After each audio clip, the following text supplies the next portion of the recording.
Good morning. Here with you today to talk about one of the scariest things that a diver can ever do, and that's install a P-valve in a brand new dry suit.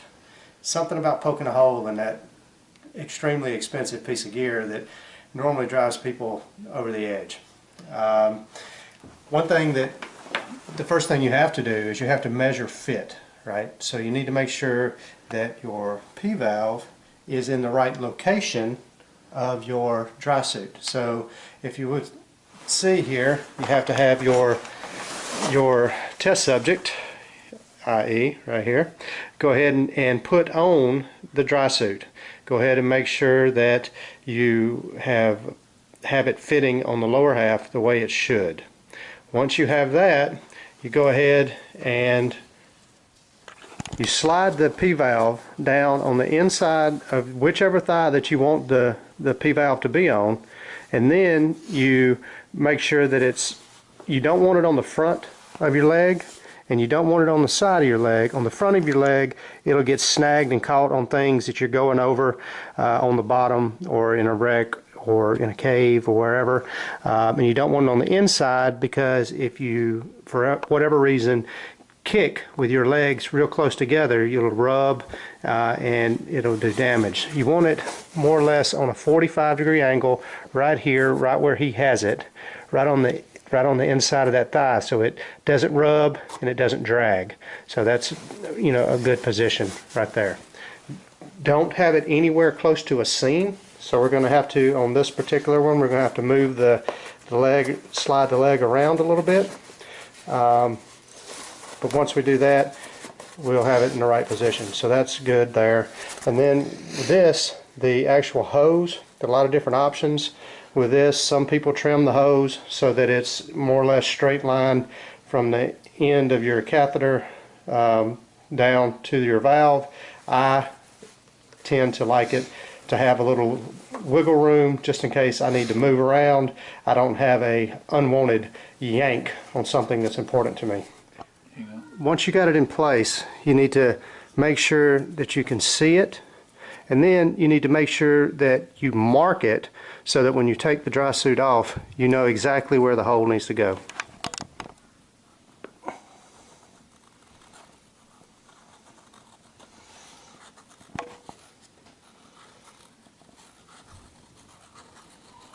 Alright. The installation that we're going to be doing today is going to be a non-permanent installation. This is so that you can remove your P-valve and open it up and clean it from time to time. Whereas if it was a permanent installation and glued in, then you wouldn't be able to remove it, and it would be a challenge to clean it out appropriately. So what you can do is you can either use excess neck seal or wrist seals that you would have from previous dry suits, or replaced seals, or you can go to Home Depot and you can buy a 1/2 inch by 2 inch rubber washer that you can cut and trim so that it fits around the actual stem of your P-valve, and use that on the inside of the suit. The trick to this is making sure that when you trim out the hole for your seal gasket that you're going to put on, it literally needs to slide freely down across around the stem all the way to the base. It can't pull, it can't pucker at all, because any opportunity a pucker would present would allow water to come in. So you want to make sure that when this thing is sitting flush around the base of your P-valve, when you flush down your locking nut from the outside, right? So that will be a compression fitting that will keep everything nice and dry. So what I recommend, and how I've done it in the past and how I'm about to do it right now, is I will turn the P-valve over, make sure that I have it lined up with the center hole, put it in place, make sure that it is equal all the way around. So I'll take a pen and I'll mark the cut.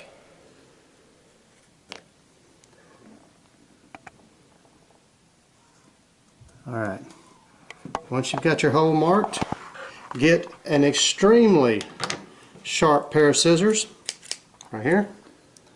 Start from one side and just spin and cut. You don't want any kinds of gashes or jagged edges in this. You want to keep it as smooth as possible. Let the blade do the work. Slow, steady pressure as you come around.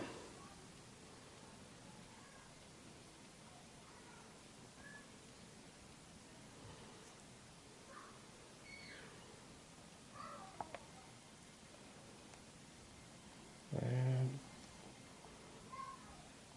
that's it. Nice and clean. Circle. And the old saying, if at first you don't succeed, try again, applies. But if it doesn't fit smoothly down around, go ahead and continue to trim ever so slightly until it does. You would rather have it to be just a little loose around that spindle than to be tight and leak. That doesn't sound right, but that's true. If it's tight, it's going to pull and leak, whereas if it's just a little bit loose, it'll create a really solid seal, and that's what we're looking for. And we'll switch to another pair of scissors. It's a small cut.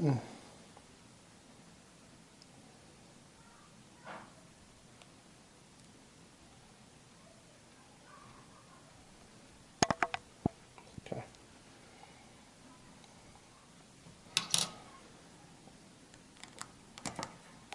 There we go. See? Nice. Just right. Okay. Now, let's go ahead and set that off to the side. Take a deep breath, because now's the hard part. Alright. Now, the hard part. You see here, you might not be able to see it because of the light, but you have the marking where we marked it while it was the P-valve was on the inside. What I'm going to do is I'm going to take the compression nut here and I'm going to lay it down over the top of that hole, and I'm going to remark it to make sure that the perimeter is correct.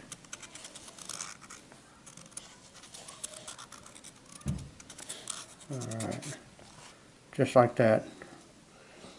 That's the perimeter hole that I need to cut, and that's what we're about to do.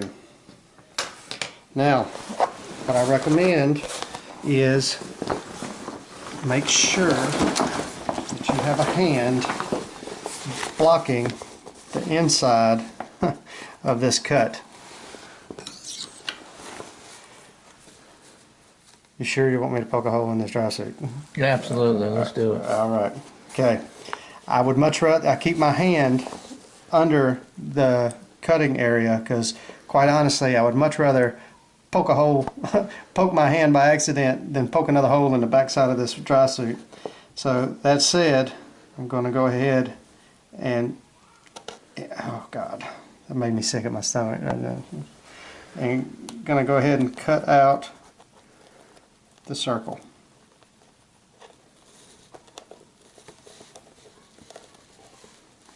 Again, try to keep it nice and smooth. You do not want any jagged edges.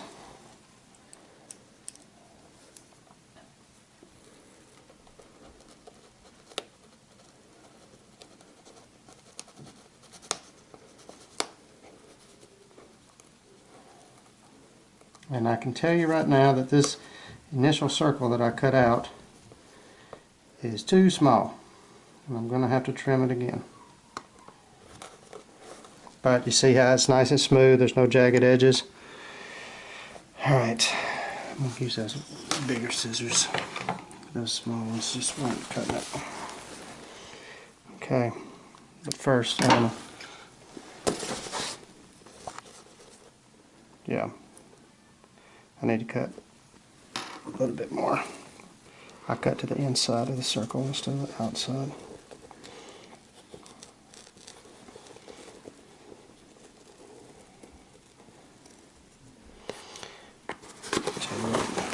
You go ahead and put your hand in there and hold it up and give me some gap.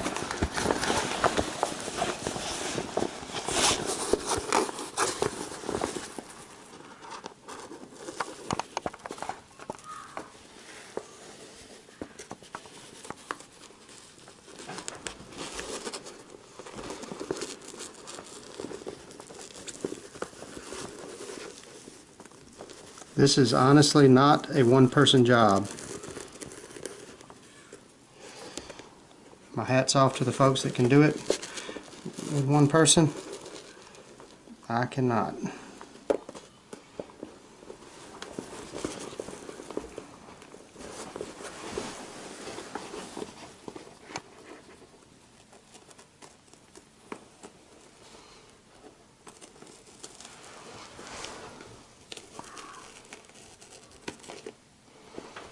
Alright. Now we slide and do a test fit.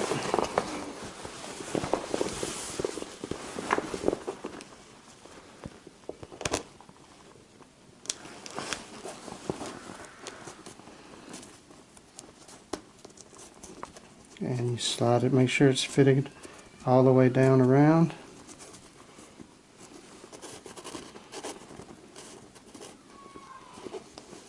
And as you can see, there's a little pucker right there. I will take care of that little pucker.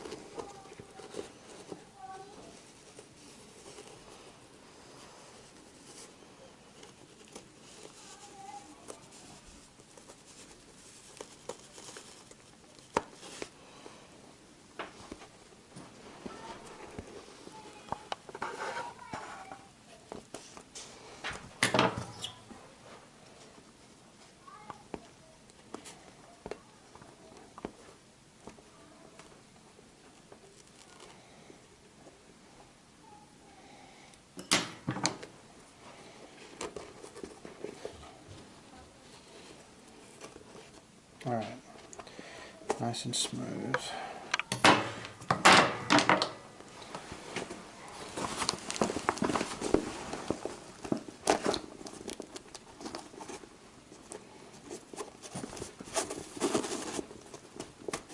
Alright, perfect. No puckers. Rather have it just a hair's breadth loose than too tight. Then you go ahead and position your hose pointing straight up your leg, more angled towards your crotch. You get your compression fitting and you snug it down.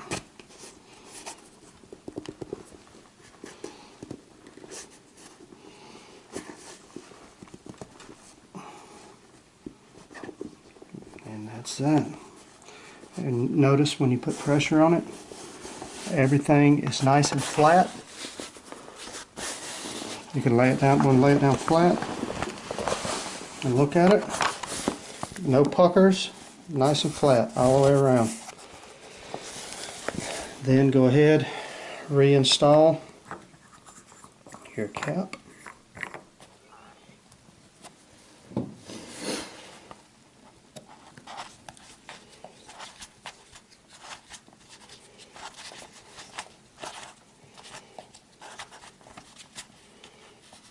And lo and behold, voila, like a champ. No more peeing in your dry suit. Pee out your dry suit. Alright, that's just an easy illustration of how you install a P-valve in a dry suit. It's not a very long process, but it is a very stressful process. So I recommend that before you do this yourself, you take it to a dive shop. If you don't have a whole lot of experience, take it to a dive shop that has a lot of experience and let them do it. But if you have to do it, this is how you do it. P-valve, now that you've got your P-valve installed, you got to test it.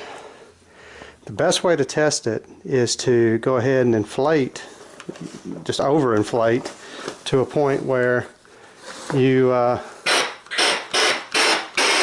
blow yourself up like a balloon so that we can do a pressure test. We're going to blow this thing up a lot more.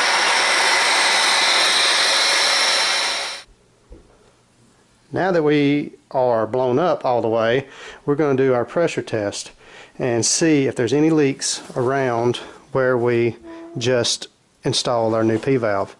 Notice you use some kind of soapy water. This is what I have in here.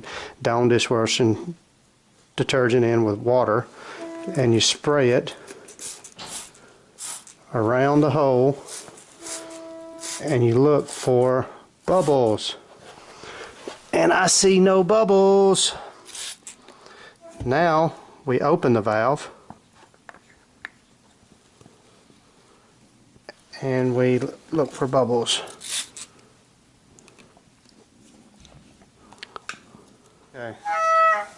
Okay, now we see that when you force air through it, it's open.